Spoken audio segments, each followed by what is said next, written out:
Welcome to Melrose Unitarian Universalist Church. Our service today is called Freedom. Good morning, everyone. All right. I'm the Reverend Dr. Suzanne. In Trilogator, my pronouns are she and her, and I am delighted to be with you on this beautiful spring morning. It is a glorious day to be alive and together. Just a couple of very quick announcements for you this morning. We have had some younger visitors lately, so we're experimenting today with having a toddler play zone in the sanctuary. You can see it in the back aisle. Last week we had 2 little kids back there, and it was delightful. So it doesn't mean other people can't sit there, it just means that it might be extra delightful if you do. Quick reminder that today after worship at noon, our immigration ministry team is meeting in person. So if you're interested in their work and want to find out more about them, feel free to come along. At 4 o'clock today is the annual Mave Coffee House featuring Alistair MUUC and Genuine Grovius and several more church members. Janice Bissix, I heard, has some extra tickets she's trying to give away, so if you can use them, please contact her. Also today at 4 is the kickoff for the 2022 campaign of UU the Vote to get us going in our activism before the midterm elections. The link for that webinar is in your midweek update and also in today's worship reminder at the top of your email inbox.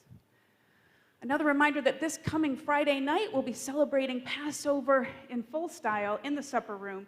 Everyone is invited to join in our MUUC Seder, but you do have to let us know beforehand, before you're coming, just so that we can plan and prepare the right amount of food. So reserve your spot today by emailing Barbara Lanvioso or talking to her in coffee hour. She is here and she will be available in coffee hour. Raise your hand again, Barbara, in case there's somebody here who doesn't know you. That's Barbara over there. Thank you. Here's a bit of news. Next Sunday in worship, we will be celebrating something special in addition to Easter. It is, believe it or not, the 95th birthday of Margaret Gromitstein. Yay, Margaret. So in the worship service, we will be singing to her. She will be joining us on Zoom, and she's here with us today. Hi, Margaret. Next week, we'll be singing to her, and to get ready, I have made a giant poster, which will be in coffee hour, that you can help color in and design and sign in coffee hour, if you would please do that. And if you have other ideas about how we can celebrate Margaret, please let me know. And let's see, with an important update from our COVID safety team this morning is the safety team member, Florence Cordovano. Florence, would you please come up and tell us this week? The safety team met and they have changed our guidelines a little bit.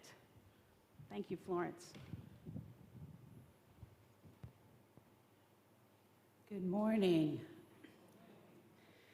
At its April 5th meeting, the Safety Committee agreed that to continue allowing singing by the choir and congregation and to continue making it safe for all who wish to attend, Sunday services will continue to require masks be worn in the sanctuary. Any type of mask may be worn, and KN95 masks will continue to be made available for those arriving without a mask. The 2 large ventilators will continue to operate during worship, reduced to half power to lower the noise level, and windows will be open when weather permits. During worship, a maximum of 2 presenters may now be unmasked while presenting from the front area of the sanctuary, socially distanced from all others. In addition, ushers will begin passing the plate to receive donations again. Moving forward, whether held indoors or outside, masks will be optional during coffee hour, and food and beverages will be allowed for self-service. Masks will also be optional during RE classes and in-person church meetings with ventilators running. Food and beverages will also be allowed during these gatherings. Making a hybrid option available for church meetings is strongly encouraged to allow participation by those not comfortable being in a mask-optional environment. Thanks for your continued support, and happy spring. Thank you, Florence. So that means that coffee hour today will take place indoors, in Parish Hall, like we used to have it, and masks are optional. Dan, is today a day where we have the windows open? I don't know. Is it spring yet? Okay, I leave it in your good hands. I leave it in your capable hands. Thank you again to the whole safety team, Florence included. And while we're thanking people, I want to give a shout out to today's ushers, Corey and Mark, whom I didn't tell that we were actually passing the plate today. I don't know if you guys are ready to do that. All right, thank you. And I want to do a special thanks to our coffee host today, Nyla McCulloch. Thank you so much, Nyla. And Mary Hildebrand for making the coffee. Appreciate you. Thank you all. We couldn't do it without you. And of course, we couldn't do any of it without the annual pledge campaign. Here via Zoom with what will likely be this year's last pledge campaign announcement is one of your team captains, Mary Ellen Fitzgibbon. Mary Ellen, are you there? Can you talk to us? Good morning. Thank you to everyone who has participated in the pledge drive. We are inching closer to our pledge drive goal of $210,000. Hey, Mary Ellen, I'm going to pause you for just a second because we're not seeing you yet in the sanctuary. Is it possible we could, Bill's working on it. Just one second. Everybody wants to see your beautiful face. I can see you on my monitor, but nobody else can. Also, Catherine is with her, our other co-captain, Catherine Sezo. We're working on it. We'll get there. Everybody breathe. It's good to be here. Dan says it's too cold to open the windows. Okay, Dan, you're the boss.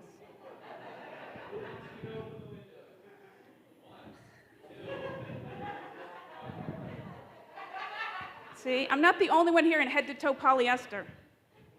Thank you. Okay. Oh, here we go. Look, Mary Ellen and Catherine. Thank you, Bill. Go ahead. We can see you now. Great. Good morning, everyone. Thank you to everyone who has participated in the pledge drive. We are inching closer to our pledge drive goal of $210,000. As of today, we have received $201,407, 95% of our goal. Thank you so much. We still need everyone's support. So if you have not yet submitted a pledge for next year, please do so as soon as possible. The Finance Committee begins its work this week with a meeting on Thursday to develop the church budget for next year. I'd like to send a special thank you to the members of the Pledge Drive Committee. Actually, Catherine and I would both like to send that thank you to Kathy Sang, Erin Hoban-Audette, Wendy Mastronardi, and Reverend Suzanne. Thank you to everyone who has participated. Thank you, Mary Ellen. Thank you. Turn my mic back on so you can hear me. Thank you, Mary Ellen. Thank you. Thank you. And thank you to the whole pledge team. And thank you to everybody who pledged, all the people in this room. Thank you very much. And now that we've opened the window, I think we have to jack up the volume. You guys can hear me, right? We don't have a lot of street noise today. Cross our fingers. So now it is time for our weekly moment of greeting. Please, if you would, people in the room can turn to each other. If you got a green wristband or you feel like it, you could do hugs. You could just throw hugs. You can wave to the people at home, who will be up on our screen in a second. Good morning, everybody. Hello, it's good to be together. Hello, oh, look at the smiling faces at home. Hello, everybody. Hi. Hi, everybody. Here's Janice. She's got tickets to the coffee house if you need them. All right, thanks, everybody. Good morning. We are looking good. We are ready for spring, I'm telling you. Who's ready for spring? Yes. All right. Woo. I don't know what that was. Okay. I will call us to worship this morning with an excerpt from the poem Passover by the Italian chemist and Holocaust survivor Primo Levi. Tell me, how is this night different from all other nights? Tell me, how is this Passover different from other Passovers? Light the lamp, open the door wide so the pilgrim can come in. Gentile or Jew, under the rags perhaps the prophet is concealed. Let him enter and sit down with us. Let him listen, drink, sing, and celebrate Passover. Tonight they exchange questions, the wise, the godless, the simple-minded, and the child. And time reverses its course, today flowing back into yesterday, like a river enclosed at its mouth. Each of us has been a slave in Egypt, soaked straw and clay with sweat, and crossed the sea dry-footed. You too, stranger. This year in fear and shame, next year in virtue and justice. Amen. Together we light the symbol of our faith, the flaming chalice. Here to light it for us this morning is a newer member, Liz Broder. She's going to light the chalice and then give us a reading about these holy days.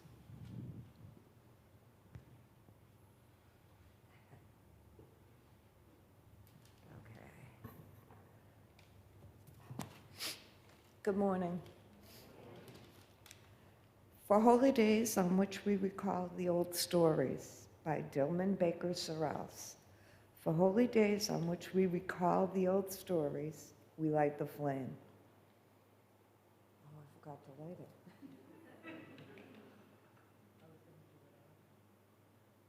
Perfectly timed. Thank you.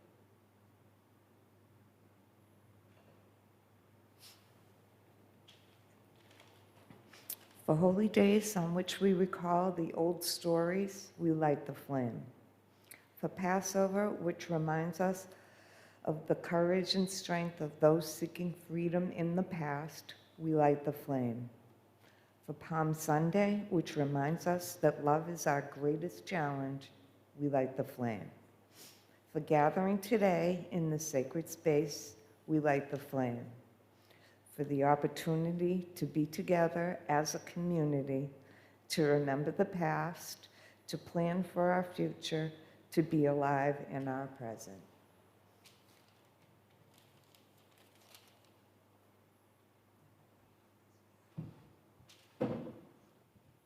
Well done, Liz. Thank you.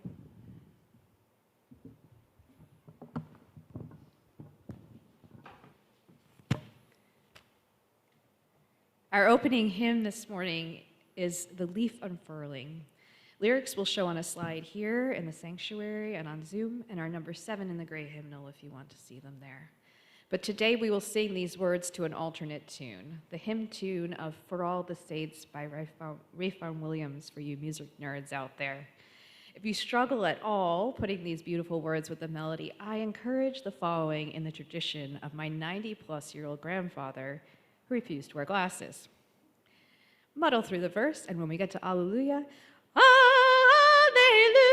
Alleluia. There you go. Please rise in body or in spirit. Thank you.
Thank you. Please remain standing and join me in the words of our covenant, which are here on the screen. Love is the doctrine of this church. The quest for truth is its sacrament, and service is its prayer. To dwell together in peace, to seek knowledge in freedom, to serve humankind in fellowship to the end, that all souls shall grow into harmony with the divine. This is our great covenant, one with another and with our God.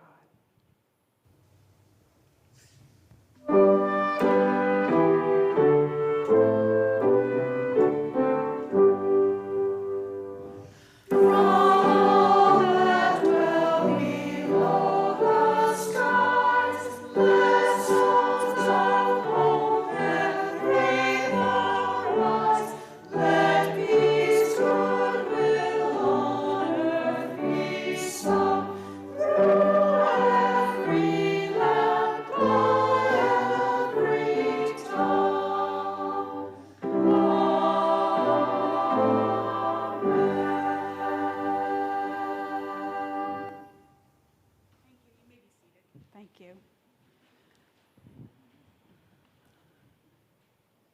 Well, well, well. I am going to tell the story today from down here, and I must admit to you that I thought today we were going to have maybe some kids with us. So this is an invitation to all of you to let the kid out inside, because this is a participatory story, and I'm going to need a lot of help telling it. It's an oldie but a goodie. A long time ago, maybe something like 5,000 years ago, in a country far, far away called Egypt, the Jewish people were slaves under a king called the Pharaoh. According to the Bible, God sent a man named Moses and his brother Aaron to see the Pharaoh, to demand that he set them free. But Pharaoh refused. So things got interesting. So, as I said, I'm going to need your help today. First thing we're going to do is to find the plagues. I have hidden them in the sanctuary. If you would please look around for some paper bags, paper lunch bags. Here's your clue. They're probably underneath the pews. There are 10 of them. If you get one and you feel like participating in the story this morning, please come and line up in your numbered order. If you don't feel like participating, feel free to pass it on to somebody else who might. Let's keep looking until we find all 10. There's got to be some over here, people. I hid them. I know there's some over there. You're number 6. How about over here? I think we'll start with 1 going that way toward the wall. Thank you, Dan. So 6 is about midway. Okay, who's number 1. Thank you so much, Ginger. Okay. When I call your number, if you would just raise your hand, I want to check that we have everybody. 1, 2. Who's 2? Anybody got number 2? All right, we've got to keep looking till we find number 2, people.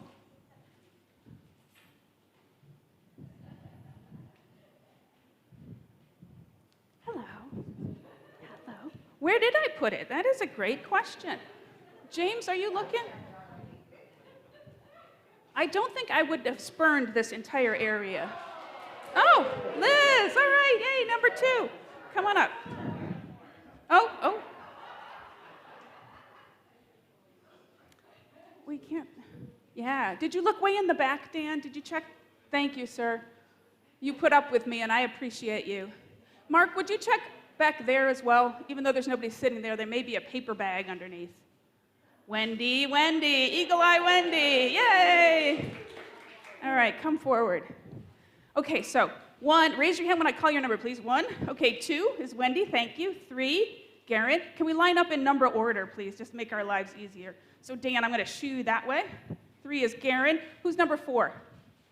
Number 4 is Liz. Number 5, Chuck, thank you. Number 6, Dan. Okay, behind Chuck, number 7 is Carol. Number 8 is Nyla. 9, thank you so much, Liz, other Liz. And number 10 is Corey. Thank you. Okay, all right, now we're set. This is exciting. Now we can actually tell the story. Whew. This is kind of like that old game. What was it? Was it The Price is Right? No, was it Let's Make a Deal? Where some of the prizes were really good. You know, behind door number 1, there's a car, and behind door number 2, there's like a goat or something. So that's what's in the bags. Please don't open, and no feelies, Chuck. I see you. Okay. All right, now everybody else, you people here, you're going to be Moses.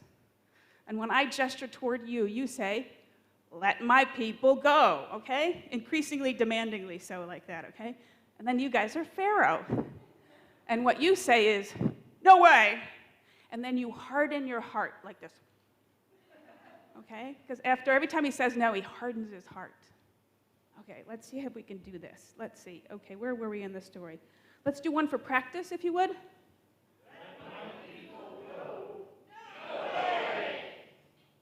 Good, Barbara. She's a method actor right there. Thank you. All right, so here we go. Let's start with number one. Where are you, number one? Okay, plague number one. Thank you so much. So, what is in the bag? Oh, and can you guys, okay, go ahead, open it. Go ahead. Open it and tell us what is in the bag. You can take it out and show people.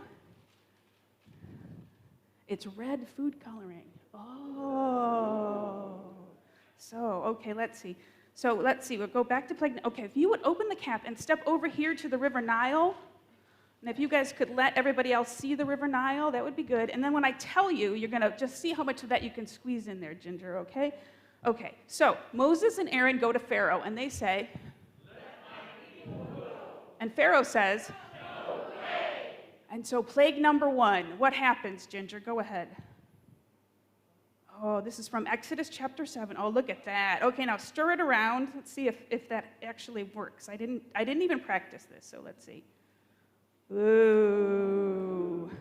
The Nile River and all of the water in Egypt turned red as blood. In fact, it was blood. It smelled terrible, and nobody could drink it. Even jars of water people had in their homes turned to blood.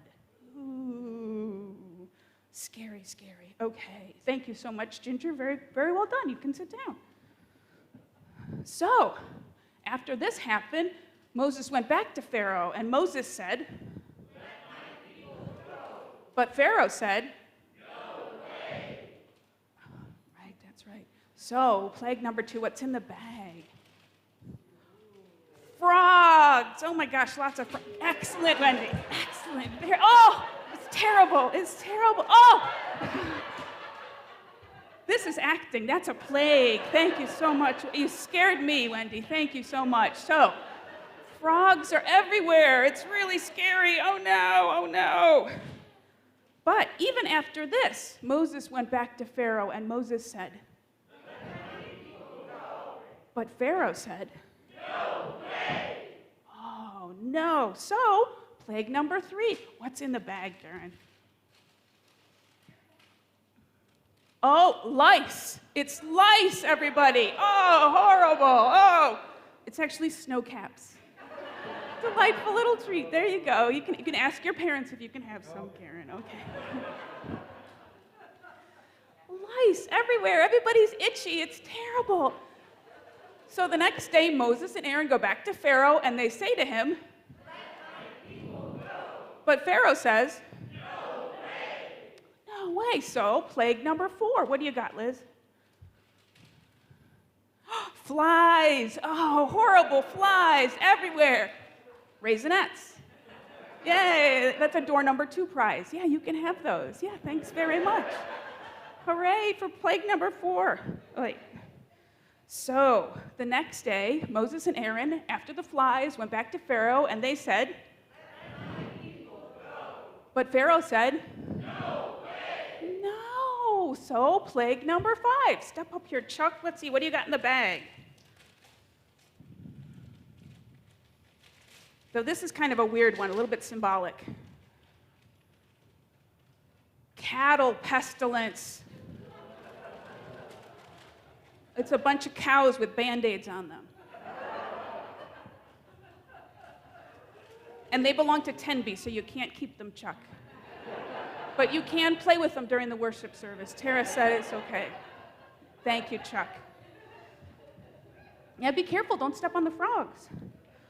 So all the cattle got sick everywhere and died, and it was really sad. And Moses and Aaron went back to Pharaoh, and they said, "Let my people go." But Pharaoh said, "No way." Oh no! Oh my God, not another one. We have to do this again.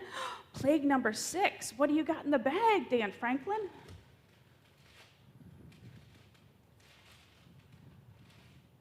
More Band-Aids, boils. You can put them all over your boils, Dan.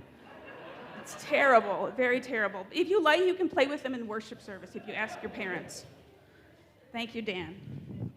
So everybody's got terrible sores all over. So Moses and Aaron, they go back to Pharaoh, and they say to Pharaoh, "Let my people go." But Pharaoh says, "No way." Oh my gosh, Pharaoh, you are so stubborn. So what's next? Plague number 7? Oh my gosh. Oh, this is a sneaky one, Carol. Okay, come here, come here. It might. It won't hurt you, though, I promise. Okay, come over here, Carol. Can you dump out your bag into this?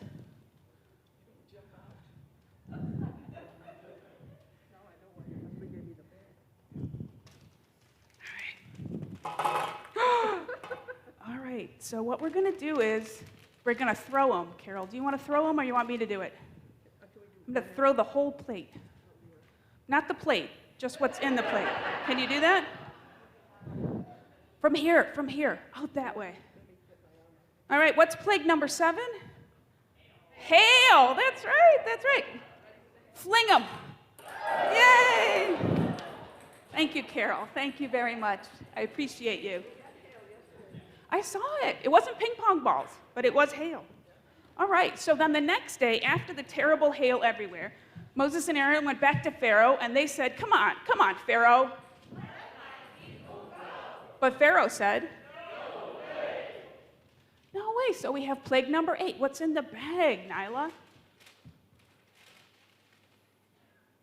Locusts. Oh, locusts. Or gummy worms, whatever you... Help yourself to those. They were everywhere. They ate all the plants. There was no food left in the whole country. It was terrible. Moses and Aaron went back to Pharaoh, and they said, "Let my people go." But Pharaoh said, "No way." Oh my gosh, plague number 9. Step up, Liz. Mark, are you ready? What's plague number 9, Liz? What is in the bag? Yeah, you got some for me too? There we go. Darkness. Darkness was everywhere. Oh, the people couldn't even see their hands in front of their faces. No plants would grow anywhere. It was terrible. Oh my God. So dark everywhere. So the very next day, Aaron and Moses said, "Come on, Pharaoh, come on now." But Pharaoh said, "Oh no, come on." What are they going to do now? They had to come up with their absolute worst, right? God had to come up with the worst plague God could think of. Plague number 10 is what? Is it, Corey? Death. Who's a firstborn here? Oh my gosh, let's act it out. Ready? What happened to all the firstborns? Oh, that's some good acting. Very good. Thank you. Oh, it was a terrible plague. A terrible plague. So finally, Moses and Aaron went to go see Pharaoh, and they said, and this time Pharaoh said something different. What did Pharaoh say? If I have to. Oh no. And so finally, the Israelites were able to leave Egypt. The end. Wow. What a mess.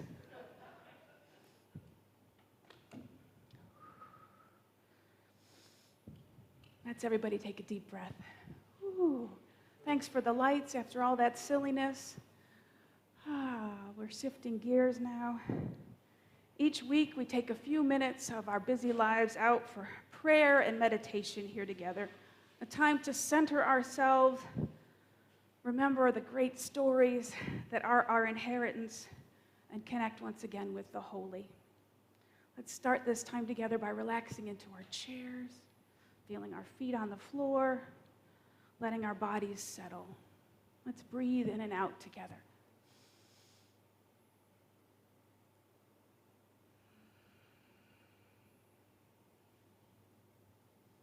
In this meditation time this morning, as we usually do, we'll start with our centering song, and then we'll sit for a few minutes of shared silence. Then we speak to one another about our joys and sorrows, and I will lead us in a prayer. Our worship theme for April is awakening. It is a month to awaken along with springtime, to refresh our awareness of our deeply interconnected nature, of our interdependence with all living things. Our centering song for the month is Wake Now My Senses, verses 1 and 4. Sing along as you like and let it welcome your spirit into a time of quiet.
I don't think this mic is working.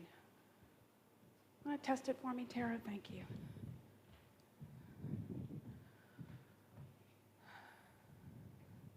doesn't have a green light? Hello? It's working. Oh, good. Okay, it's on me. My bad. Every Sunday, we share with one another the joys and sorrows of our lives, the personal milestones of our journeys together. We share with one another with openness and with deep listening so that this sharing might weave us into an ever stronger community. First, if you have a sorrow to share, please, people at home, type it into the chat box on Zoom, and I will read them aloud. People here in the room, I hope, have submitted your joys and sorrows on paper, and Corey's going to come forward and share those. So while people are typing, presumably, okay, Corey has a minute there. So I am going to share one sorrow that we have from our Zoom room, from Lisa W., a sorrow, not being able to attend in person today due to a cold. She wants to share her joys, which are to follow with all of you, and I will come back to them in our joy time. Do we have any other sorrows today? I don't see any other sorrows. Do we have any sorrows from in the room, please? You can take your mask off if you want. It just makes it easier for people to hear. Prayers for my family and friends of my childhood classmate who was killed by ISIS. His family is currently seeking justice for the untimely and tragic death of this beautiful, kind young man. Well, thank you. Do we know who that's from? No. All right. Thanks, Corey. Sorry about that. I don't know that I did anything. Any other sorrows in our Zoom room? Any other sorrows in the room? All right, let's pause for a moment and hold those sorrows in our minds and hearts. Let us remember every day to reach out to people in our lives who are hurting and in pain so that they can see our kindness and our love. Would you please light the gray candle from the chalice as a beacon of our love and support for all the sorrows, both spoken and unspoken, among us today. And now we turn to the joys. People in the Zoom room, you can go ahead and type them into the chat if you like. I see some people have gotten us started. Here is a joy from Lisa Wilson Wright. Joy at being able to participate remotely, even when I have a cold, so we can keep each other safe. And another joy from Lisa, John got approved to move forward with a living donation. Timeline still unknown, but it could happen as soon as May. Hooray for John and Lisa. From Mary McGarrigle, a joy being with you today, currently living with my parents as their primary caregiver. Welcome, Mary. A joy from Rebecca Mooney, a candle of gratitude to the Pledge Drive Committee. We are fortunate to have such a committed and talented group of people working on our behalf. That is correct. Thank you, Rebecca. From Ellen German, greetings from Cape Cod. My joy is finding this community as I consider moving to Melrose. Welcome, Ellen. Do we have any joys from in the room? Yes. I think you have to go all the way up to that microphone. Yeah, there you go.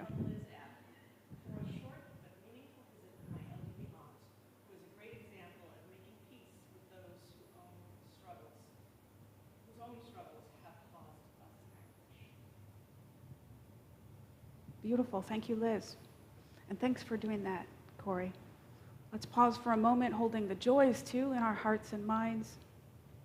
Thank you to everyone who's shared a joy today. Sharing these joys helps us to connect to one another and to the beauty of our lives. We light one last candle, the orange one, to shine out our gratitude for all the many blessings in our lives. Oh, the chalice went out? That's okay. I'll have a look at it. Or you want to scurry up there and have a look, Corey? You can go ahead. It's possible the wick got stuck.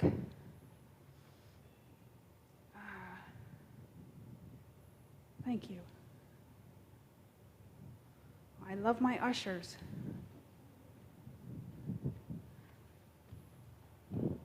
That's okay. We can live without it. Stubborn, stubborn candle. There we go. Nothing like improvisation, problem solving. Thank you, Corey. Excellent. All right. Please, if you would, join me in the spirit of prayer. I offer these words from the Reverend Nancy McDonald Ladd. She's the senior minister of the River Road Unitarian Universalist Congregation in Bethesda, Maryland. Her prayer. God of all, that which is within us, among us, and beyond us. In the busy rush between one day and the next, we confess to the casual indifference of each street corner passing, the self-protective stance of each missed opportunity for compassion. In worship, we prepare our hearts to reach again for that shining moment when, for once, we raise our eyes from the scuffs on our shoes, the gum on the sidewalk, the companionship of expectantly hovering obligations, and see there, looking back, the eyes of a stranger who sees a stranger, transformed from an obstacle into a human being through the pervasive magic of an encounter. God of all, Spirit of hope, help us remember that though we have fallen short, though we have broken our vows, though we have sinned in what we have done and in what we have failed to do, we are connected to you and to one another by a redeeming mutuality that both heals and demands, that gives comfort amid the holy agitation of our days. Help us to see one another, really see one another's pressing hurt and uplifting joy, and to answer those joys and those sorrows with every tool of transformation. Together, may we be both knowing and known, seen and believed, companions on the journey, created, imperfect, and committed. May it be so. Amen.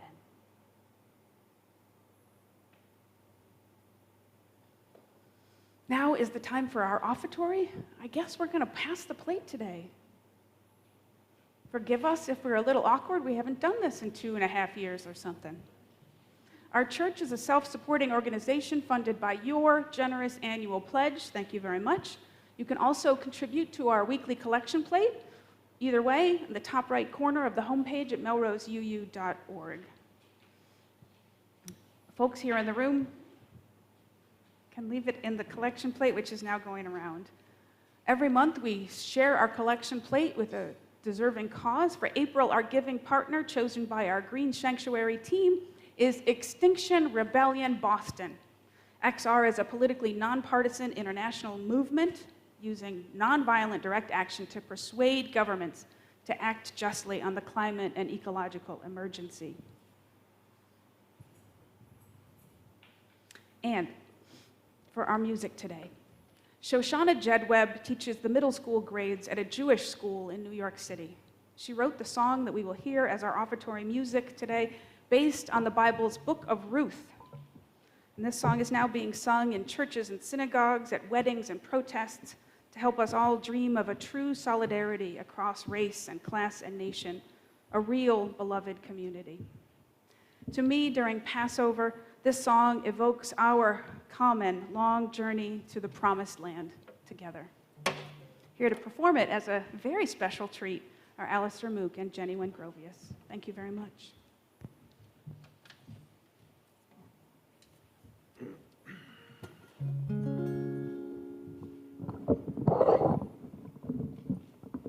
I don't want to step on any frogs.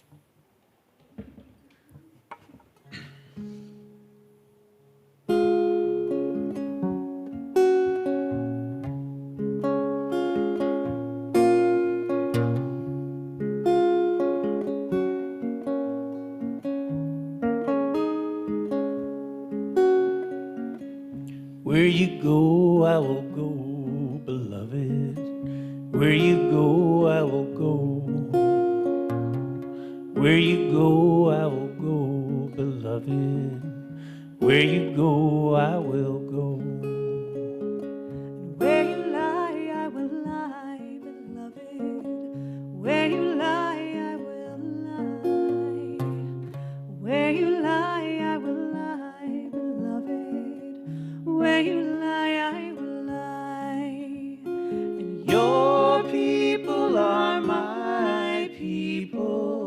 Your people are mine. Your people are my people. You're divine, my divine. Where you go, I will go, refugee. Where you go, I will go. Where you go, I will go, refugee. Where you go, I will go. And where you lie, I will lie, refugee. Where you lie, I will lie. Where you lie, I will lie, refugee. Where you lie, I will lie. And your people are my people. Your people are mine. Your people are my people. You're divine, my divine. Where you go, I will go, Mother Earth. Where you go, I will go. Where you go, I will go, Mother Earth. Where you go, I will go. Where you lie, I will lie, refugee. Where you lie, I will lie. Where you lie, I will lie, Mother Earth. Where you lie, I will lie. Your people are my people. Your people are mine. Your people are my people. You're divine, my divine. Your people are my people. Your people are mine. Your people are my people. You're divine, my divine. You're divine, my divine.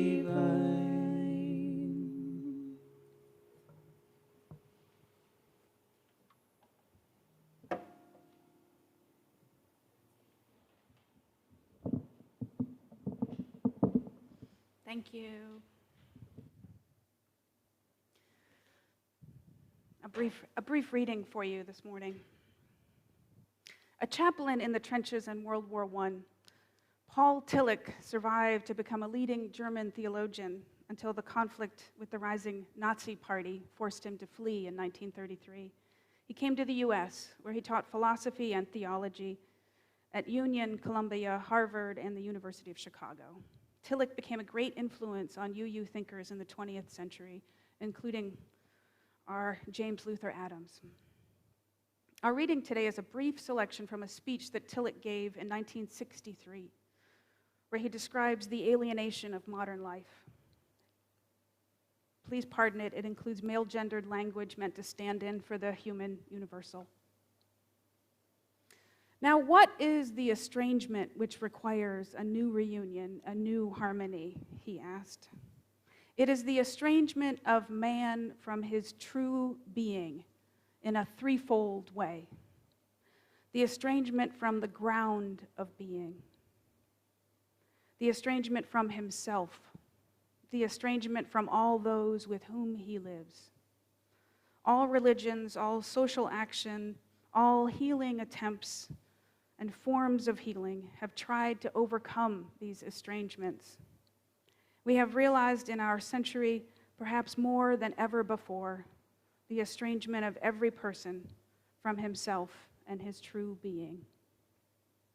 Unquote.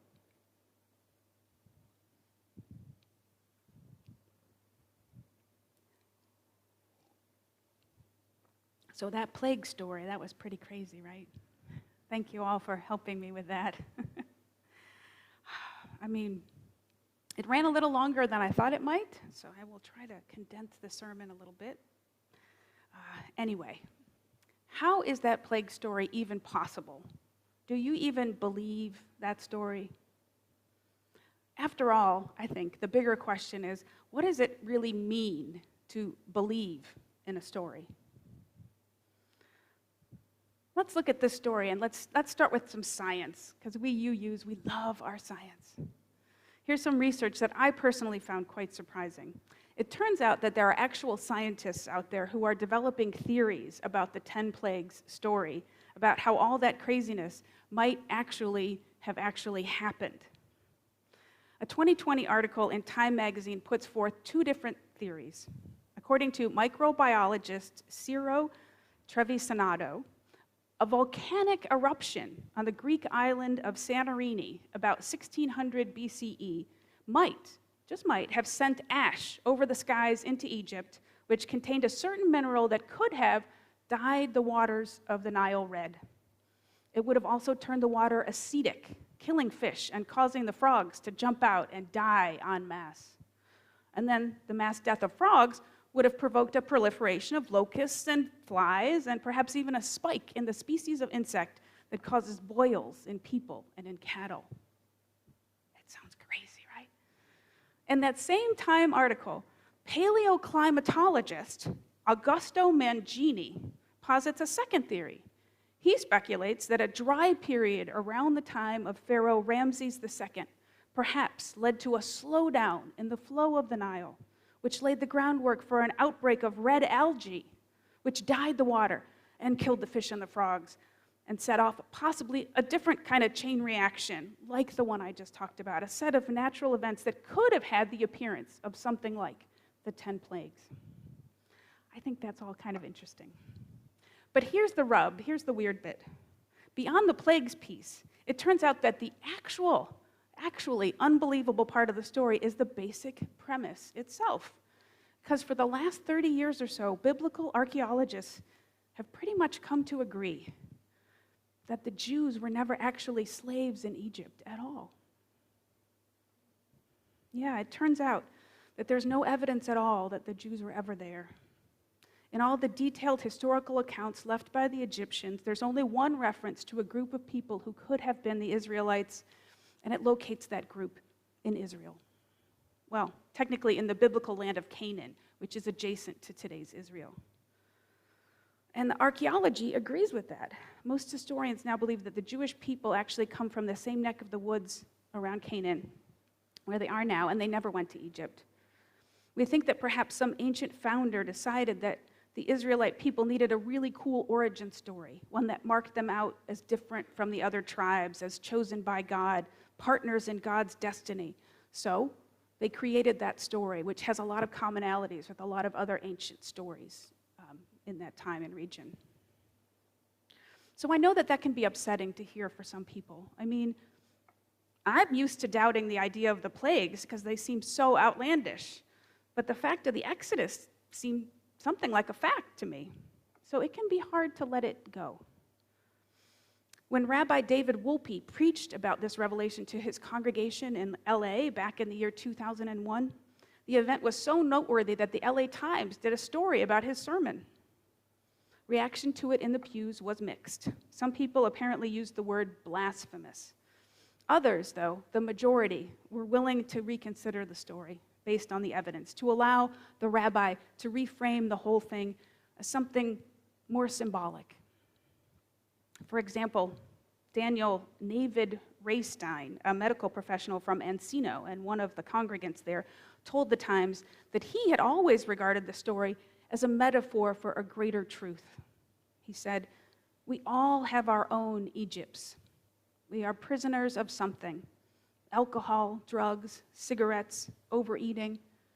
We have to use this story as a way to free ourselves from difficulty and make ourselves a better person." So I think this is all really interesting. What does it mean to believe in a story? Does it mean to believe logically with your brain that the events portrayed in the story actually happened the way they say as it's actual history? Or does it mean to believe with your heart the outlines of the story, to hope with your heart that God or the universe can conspire along with us, can help human beings work their way to freedom? For me, it comes down to a lecture that I remember from divinity school on the etymology of the word belief. Turns out it comes from the word beloved, because you actually originally believed things with your heart, not your head. So, what does it mean to beloved this Exodus story, the Passover myth about freedom? If you beloved it, what does that mean for your life? In the words of the guy from Encino, do you have your own Egypt? What does the word freedom mean to you? Last Thursday, when I was writing my sermon blurb for the midweek update, I did a Google image search for the word freedom.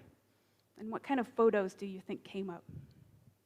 Well, a lot that look like this one that I chose. A hiker all alone on a mountaintop, looking out at the amazing view. I thought maybe that this image would resonate with a lot of you, because I think in this culture we seem to hold that as a popular connotation of freedom. We cherish the freedom to adventure, to go our own way, to hike up a mountain, enjoy the view, to be an individual alone in a big open space. This is freedom to us. Freedom from. From what, maybe you're asking? I think primarily Americans think of freedom as freedom from other people. You recall about a month ago, I did a whole sermon about toxic individualism, how our country's worship of the self-made man blinds us and weakens our ties and promotes a culture of loneliness, isolation, and division. It can be so hard in this time and place to feel and express and strengthen our true human nature as part of the vast, interconnected web of all life. And for me, this is the key central message of Passover. Because Passover, even if it is just a great metaphor, is not just about freedom from the Egyptians. It's about freedom with and freedom for. You'll notice that the Jews were not freed from slavery as individual humans, but as a group, as a community, as a people, they were freed. A people working together in partnership with God. God gave Jews freedom from Egypt, but critically, it was also a freedom with one another and with God, and a freedom for a specific purpose. It is this other meaning, this freedom with and freedom for, that I want us to reclaim, so that we humans might yet again know our deep connection and our purpose. In the reading this morning, I shared a short excerpt from Paul Tillich, the theologian who survived world wars and then became an American.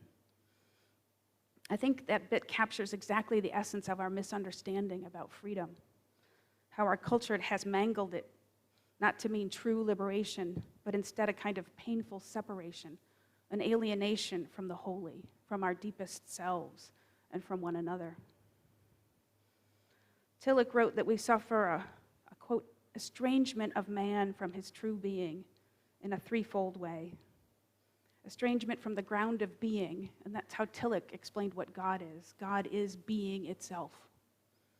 The estrangement from himself, and the estrangement from all those with whom he lives. The practice of Passover, whether we take it literally or figuratively, can help dissolve that estrangement, help draw us closer to the holy, to ourselves, and to one another. The practice of Passover.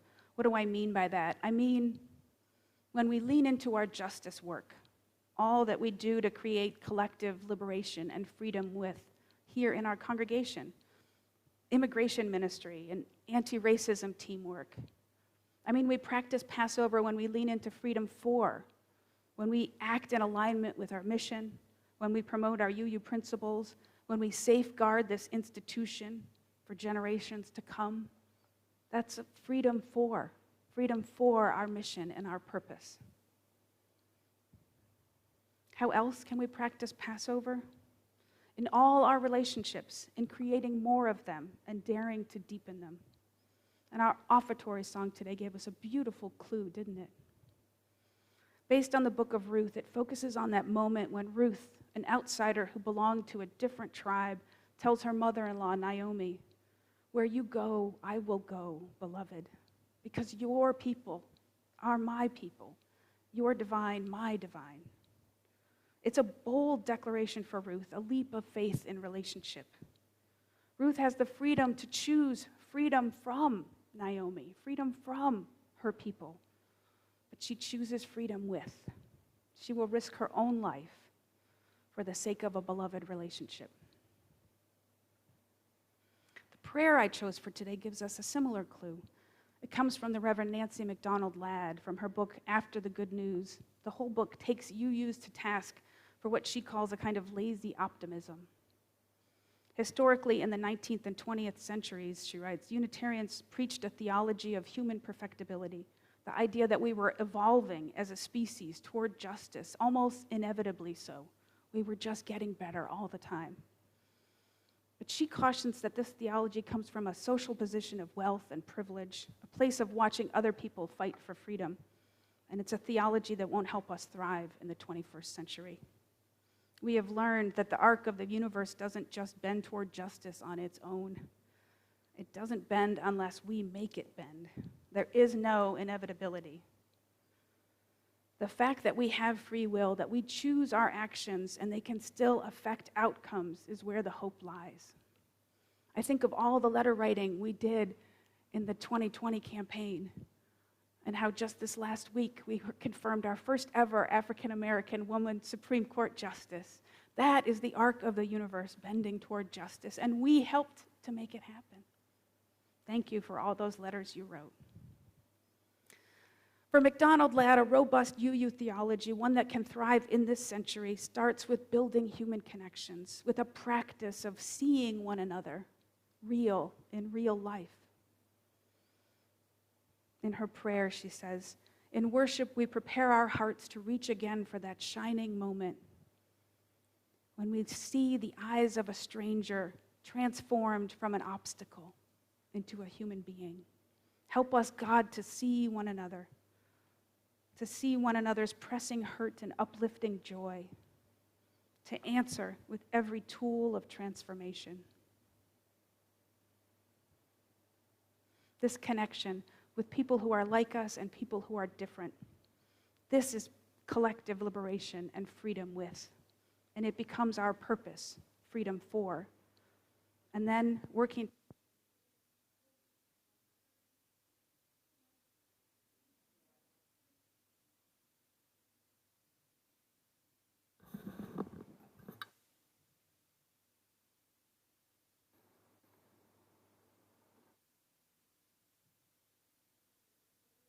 or 2 more minutes, I promise.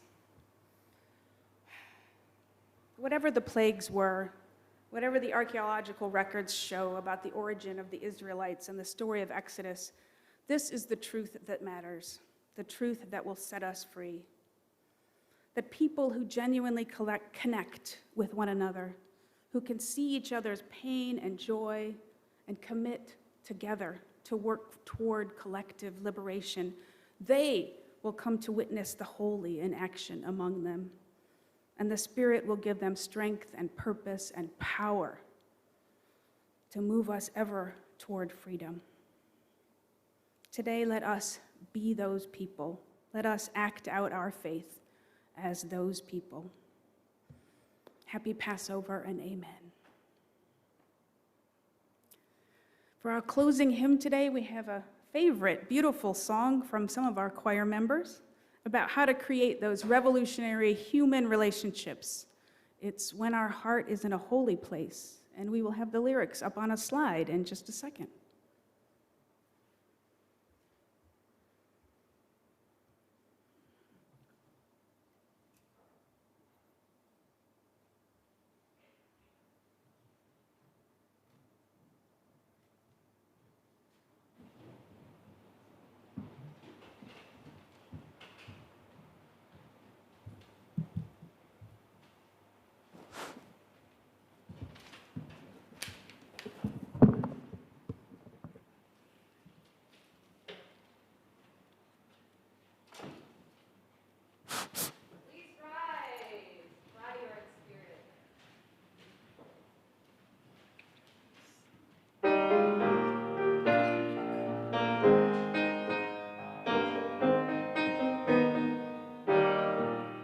When our heart is in a holy place, when our heart is in a holy place, we are blessed with love and amazing grace. When our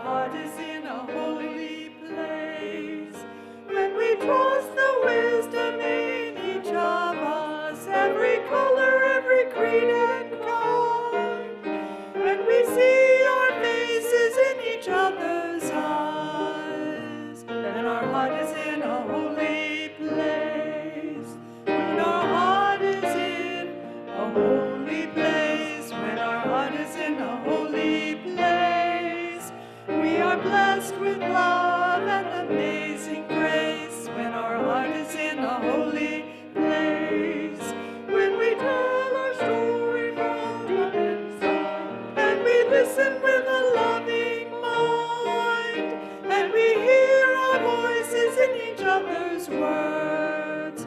Then our heart is in a holy place. When our heart is in a holy place. When our heart is in a holy place. We are blessed with love and amazing grace. When our heart is in a holy place. We hear the silence of silent space, and we flood our hearts through within, and we feel the power of each other's faith. Then our heart is in a holy place. Then our heart is in a holy place. When our heart is in a holy place, we are blessed with love and amazing grace. When our heart is in a holy place, when our heart is in a holy place.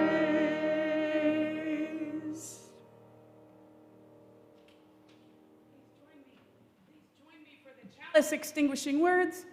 We extinguish the flame, but not the light of truth, the warmth of community, or the fire of commitment. These we carry in our hearts until we are together again. Thank you. You may be seated. Our service has ended. We will now have a brief postlude from Tara on the piano, and then folks on Zoom can stay in the shared room for a little chat. We can exit out to Parish Hall for some snacks and coffee.